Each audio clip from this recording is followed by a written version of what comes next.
Okay, welcome back. Yeah, loving you, loving you. Yeah, that song is from the Yellow and Black Attack CD from Stryper, and that was done back in the early 80s, and still a rockin' CD. Really good stuff there. And I chose that song for the study of Esther today, because we're continuing with our study of the 100. And I chose that because, Esther, she loved her people so much, she risked her life to enter the king's court without being invited. And that was usually a death sentence. And but hence, the reason for the song. And I mean, she loved her people so much, she went and went into him, and we're gonna discuss that. But I gotta tell you something first before we start that. Last night, I had a dream that I was at the high school, and I was meeting with a bunch of students, because I don't know if you all know that I'm a substitute teacher now that I retired out of the military. But I think I mentioned that in some of my videos, but. So I had a dream. I mean, I've been studying the Word of God every single day in depth and preparing for each video. And I had this dream that I was praying with these students.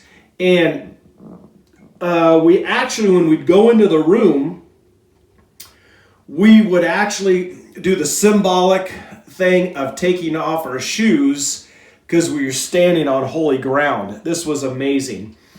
And there was quite a few students that would come in and pray with me, and I would lead this prayer service. And we'd get to praying, and it wouldn't last very long. And so the kids, would get up and would say, Mr. Morris, we just don't know what to pray about. And I said, well, okay, how can we figure out a way of, before we get here, we can remember prayer requests. And one kid came up with, why don't we have a prayer request sheet that we can each just write 3 prayers on, and then we can come and bring it to the group, and we can, if everybody has a sheet of just 3 prayers, we can pray about it. And I woke up thinking about that. I was like, this is amazing, And so what I did was I made myself a sheet that has prayer request, and basically lined out how the dream was lined out. Okay, now I don't think you can see this. I don't know if you can, but basically it has a date requested, and then 2 lines, and then it has the date answered, and I'll put it up here so you can see what I'm talking about. And I've got an area for, each page has 3 requests, and so I figured I'd bring 3 prayer requests to the Lord every day, and I pray for those 3. And then I put an area for date answered when the Lord answered the prayer request. So first off, I want to let you know that my sister was tested for the coronavirus. She lives on Western Washington, and she's been sick, and she hasn't gotten the results back yet. And so, but she's quarantined. Okay, so I'm praying for my sister to her test come back negative, and but they're pretty sure she's got it. So I want you all to pray for that. This is March 22nd, Sunday afternoon, 2020. And I want you to all pray for my sister. She is 60, so she is kind of up there a ways, All right. Then I prayed, then my second prayer is for this thing that to end globally, to end soon. And then I just prayed for something, just kind of threw it out there, and I know everybody kind of might have this prayer, a lot of people, but I'm praying I'll lose 10 pounds, but the big thing is that I have strength to stick with losing that weight. And I usually don't have a problem losing weight, once I get on a good deal. But anyways, that's my 3 prayers, and I'm going to put this in a book, and I'll pray over it, and I'll put it in my book. And then I'll start another one tomorrow. Now, if you got prayers, you type them in, below the video, and I'll put them on one of these prayer request sheets, and I'll pray over those, and then I'll put them in my book. And then when it gets answered, you tell me the exact day it gets answered so I can log it in and we can praise God about it, okay? All right, so that's enough of that. I don't want to take up too much time because I kind of went over the entire book of Esther, which is 10 chapters. But in my book, if you open up to Esther in the book, should be page 20. Yep, page 20. You're going to find that I just put basic facts in there, okay? And so, when she was born, right around the time she was born, who raised her,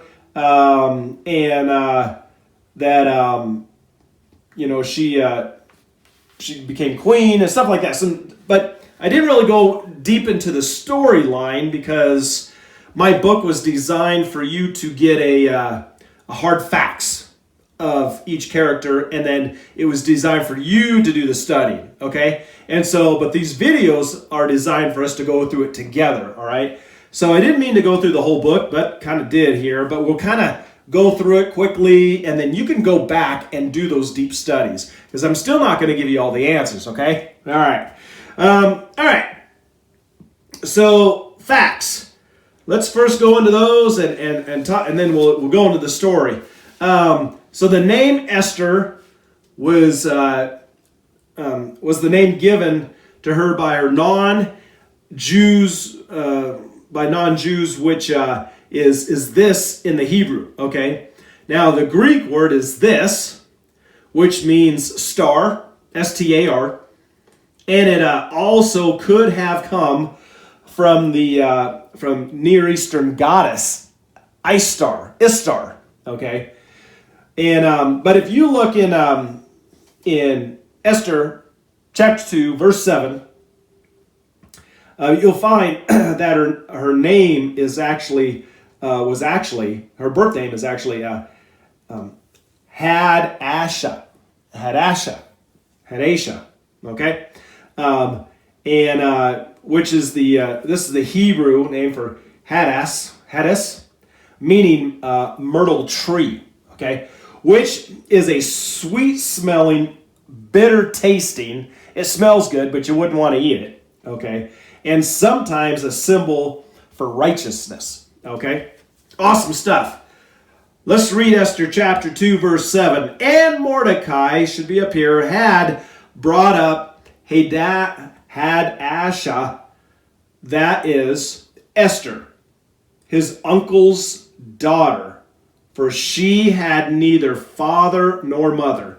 The young woman was lovely and beautiful. When her father and mother died, Mordecai took her as his own daughter. Now, she was actually his cousin, and he was much older than she was. And I have cousins that are much older, than 20 years older than I am.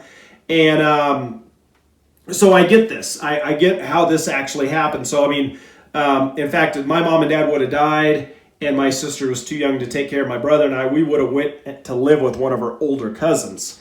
And so, all right. So I usually like to, point basically each writing with each person when they were born. And but there's not a whole lot to talk about when she was actually born because it doesn't really mention much. Okay, but, couldn't find any real solid evidence of that. However, based on her husband, King Xerxes' history, she was about 15 when she married him, okay, when she became queen or whatever. And this happened in 479 BC. So, according to the Greek historian Heteris, she was probably born around 494 BC. All right, so that's kind of some facts of how we got or how we came to the conclusion that that's when she was born. Okay, all right, let's go into the story time. All right, if you have any other questions about facts, just look in the book. You'll see it there. All So I'm going to do basically a brief description of each chapter. Some chapters are going to go into a little depth. But King Ahasuerus, he reigned over 127 provinces. Okay, he was like the king of all these provinces. He had a major feast for all the officials and servants of all these provinces, and this feast had lasted 180 days. Okay, and now if you go into chapter 1, verses 1 through 4, you can read about how that happened. Okay, and then when you go into verses 5 through 8, he had another feast that was 7 days, and it included everyone, no matter their status, whether they were the richest or the poorest. They could come and they could feast and they could do whatever their hearts desire. They could drink as much as they wanted. Okay, and then in verses 10 through 22, the king had asked for his servants to bring Queen Vashti at the time so he could show her off because she was beautiful. He said to make sure she wears her crown, get all dolled up, and he was pretty tipsy by this time. It says when the king had drank and his heart was merry, in other words, he was drunk, or more than he should have been at least, and he sent his servants to go get her. Well, she was also given a feast to all the young women. Okay, well, she got this attitude. She goes, I ain't gonna go out there in front of that drunk guy. I ain't gonna be parading around in front of a bunch of people so they can look at me. Basically, that's what I'm thinking that she was probably saying. Okay, I'm just speculating, but you could tell by the scripture she wasn't going to do that. Okay, and you didn't say no to the king. You just didn't. I mean, you're a woman in the Bible, in the Old Testament time, you don't say no. Okay, well, she did, and this really angered the king, and so he's like, what should I do? And all these people are saying, look, she not only disrespected you, but she disrespected every man out there that has a wife and the kingdom and everything, and you can't let this go. So you need to go find you a different queen. And so that's basically what he did. Kicked her out and got rid of, and he actually there was actually a decree that went out that said, by law, all wives will honor their husbands, both great and small. Okay. Well, let me tell you, I told Anna about that, my wife. And get that, they didn't put in the Bible, you got to honor me. And I was joking, okay? And she kind of looked at me with those eyes like, are you kidding? You know, not that she doesn't, and we honor each other, but I would never do that seriously and be serious about it, because I'm telling you what, if I did, who would fix my dinner, okay? Because she sure wouldn't do it, and she fixed a great dinner tonight, okay? So, hey, you gotta treat your ladies right, Pete, man, because if you don't, you're going to be like I am right now. I'm out in the office, and where's she at? She's in the house, okay? And she's actually making masks for the hospital. It's getting pretty bad when the hospital's asking for people to make masks for them so they can protect themselves against this coronavirus, okay? And they're not FDA approved. She's sewing them, okay? So she's making Seahawk ones. She's making little kid, ones with cars on it for the pediatricians, and things like that. And she's giving them away. That's her ministry. It's pretty cool. All right. So chapter 2. Let's get back to this. This is where King Ahasuerus takes the advice of his servants, and he finds him another queen. And he in verses 1 through 4. Now let's stop here and where he was at. He was in Shushan, the citadel. All right. Now up here it shows a picture of modern day of the when they were going out and doing excavating and things like that from way back. And this is where where the palace would have been, and the Persian king Ahasuerus features as this big area, huge area where he was, and all the provinces would have been all around that and spread way out. In fact, when they sent out a decree, they had to send out men on these horses to go way out. They just couldn't walk it across. They had to send out they used a signet ring, and he would seal it, and these guys would have to take off and could be gone for days to get it to the next province. I mean, he was king over 127 of them. All right, but this was the main area, as you can see up here. At the height, he was over the empire of the Medes and the Persians. Okay, the ancient city of Shushan, also known as Susa, I know you've heard of that, is located on the edge of the modern Iranian city of Shush, S-H-U-S-H, kind of like shush, okay? All right, it was the excavation had started in the 1890s and right up through the 1960s, and then unfortunately, the site had been heavily damaged due to looting and primitive archaeology, not expert ones going in there, but people just looking for stuff. And war between Iraq and Iran from 1980 to 1988. So it had been pretty damaged through that time. But so anyways, I wanted to kind of stop and show you what that area was like.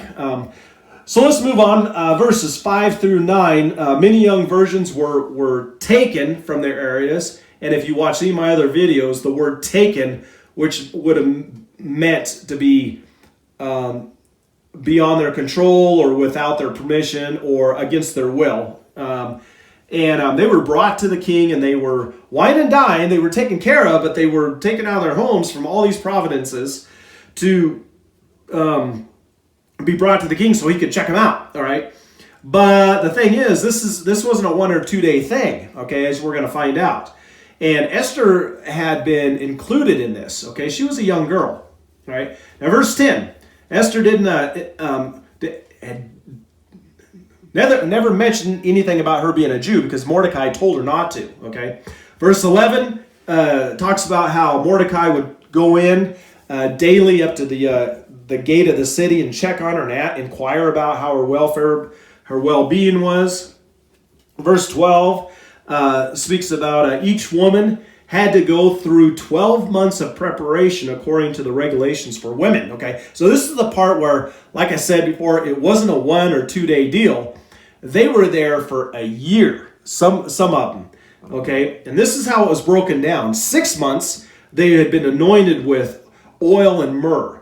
Okay, and then the next 6 months they had been anointed and put perfumes on, and there was preparations for beautifying women, okay?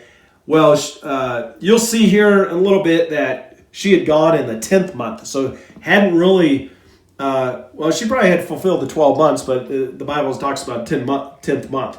Okay, so Esther becomes queen from verses 15 through 18, all right? We'll skip through that. You go and study that and read it in depth and learn it. It's such a great story, okay?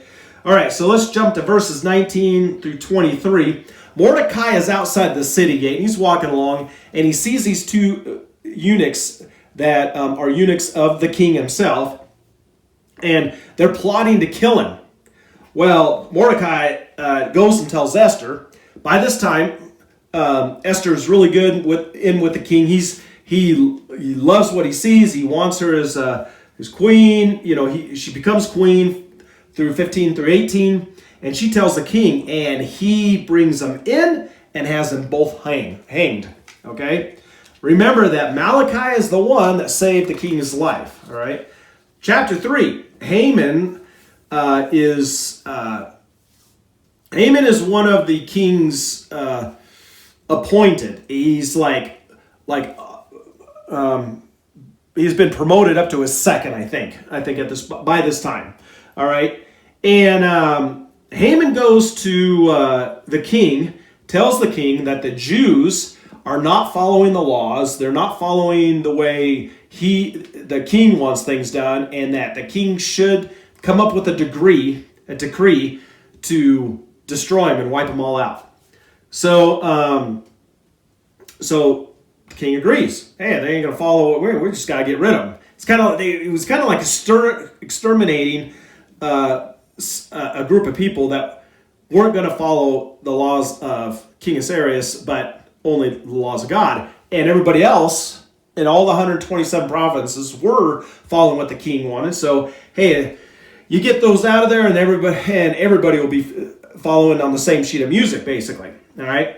Well, chapter 4 comes along, and Mordecai hears all about this. He tears his clothes. He puts on sackcloth and ashes. It's reported to Esther. Esther has some clothes taken to him, and he won't put them on. And she finally sends out these servants and says, find out what's going on with him. Comes back and tells him this, and she's like freaking out. And she's like, are you kidding me? Then she goes down there and they talk, and Mordecai says, hey, if we all get wiped out, you too. You're going to get wiped out too here. And she agrees to help the Jews, okay? She loves her family. So this is where that song came in, Loving You, all right? She wants to help her kinsmen and her kinsmen. And so in chapter 5, she devises a plan to take Haman out and get this all switched around. So verses 1 through 8, Esther invites the king and Haman to a banquet. There's a lot of drama and talking goes on back and forth. Haman's thinking this is the great thing in the world, that the queen wants him to come, and he's going to get a huge promotion. And then verses 9 through 14, Haman's plot against Mordecai becomes because Mordecai wouldn't bow down to Haman. So there's he makes this personal to Mordecai, because every time Haman would would ride through the city on the horse, everybody else would bow down to him except Mordecai. He didn't like Haman. He didn't like what he stood for, and he wasn't about to bow down. And Haman made it his personal vendetta to get Mordecai. All right? So he has this gallows built just for Mordecai to hang his butt on it. And he's going to trip him up. And he's going to trick the king into killing him. Doesn't work out so well. Okay? So we're going to go to chapter 6, verses 1 through 10. The king couldn't sleep one night. I think God kept him up. And so to pass the time, he has the Chronicles brought in and read to him. And he finds out that nothing was done for Mordecai for saving his life. So let's read verse 6. So Haman came in, and the king asked him, what should be done for the man whom the king delights to honor? Okay, he doesn't tell him what's going on. Now Haman thought in his heart, whom would the king delight to honor more than me? Okay, number one, he's been invited by the queen to come and dine with the king. Now the king's talking about honoring somebody. He didn't say anything yet, but so it would really go to think that's who he's probably talking about. Okay, let's look at verse 7. And Haman answered the king, for the man whom the king delights to honor, verse 8, let a royal robe be brought, which the king has worn, which is a big deal. If it was worn by the king, that's a big deal. And a horse on which the king has ridden, another big deal, by the way. Don't miss those things. Which has a royal crest placed on its head, on the horse's head, okay? Verse 9, then let this robe and horse be delivered to the hand of one of the king's most noble princes, that he may array the man whom the king delights to honor. Then parade him on horseback through the city square and proclaim before him, thus shall it be done to the man whom the king delights to honor. Pretty getting full, he's really getting full of himself here, right? All right. Verse 10. Then the king said to Haman, hurry, take the robe, the horse, as you have suggested, and do this for Mordecai, the Jew, who sits within the king's gate. Leave nothing undone of all that you have spoken. Can you imagine what Haman was thinking right at that time? He had this plan to destroy Mordecai, and he was coming in to talk to the king about, a way of doing this. And here he ends up having to parade this guy around that he hates. All right. Oh my gosh. Funny stuff. All right. Chapter 7. Haman is hanged instead of Mordecai of the same gallows he had built for Mordecai. All right. So, quick reference there. Quick little description. Queen Esther ends up having this banquet, and the king says, anything you have, and you can even have half of my kingdom. What do you want? And he says, there has been this saying that has gone out to the Jews to have them wiped off, and you've been tricked, and I need this fixed. And he goes, who's done this? And Haman turns white as a ghost. Okay, and she reveals it. It's Haman that did this, and the king goes off. And Haman falls at her feet and begging, and the king turns around and thinks he's assaulting her, and boom, he's out of there. And he is hung by his own gallows he had built for Mordecai. All right, chapter 8. Esther asked the king in verses 3 through 6 to revoke that decree to destroy the Jews. Excuse me. And in verses 9 through 14 explains that not only was it revoked, but the Jews were to rise up, protect themselves against any of their enemies, and destroy them. And this is exactly what happens in chapter 9, verses 1 through 16. The Jews destroyed their enemies. And verses 14, Haman's 10 sons were hanged because they fought against the decree that Esther had suggested. And verse 16, another 75,000 of the Jews' enemies were destroyed, and that came against them. And then in verses 18 through 32, there was this feast of Purim, P-U-R-I-M, Purim. And the Jews had rejoiced of their victories, and there was a holiday named and everything, okay? All right, let's get down to chapter 10, which is the last chapter, Mordecai's advancement. So from the time Mordecai had warned the king about this assassination through Esther, in chapter 2, verses 19 through 23, the king had really liked Mordecai. He had loved what he was doing. And in the last 3 verses of the book Esther, the king ended up making him his second, promoting him all the way. And the thing is Mordecai had gained popularity amongst all the people in the provinces. And in a good way. He was a good guy. And he honored the Lord. And so, that's the book of Esther in a real quick video.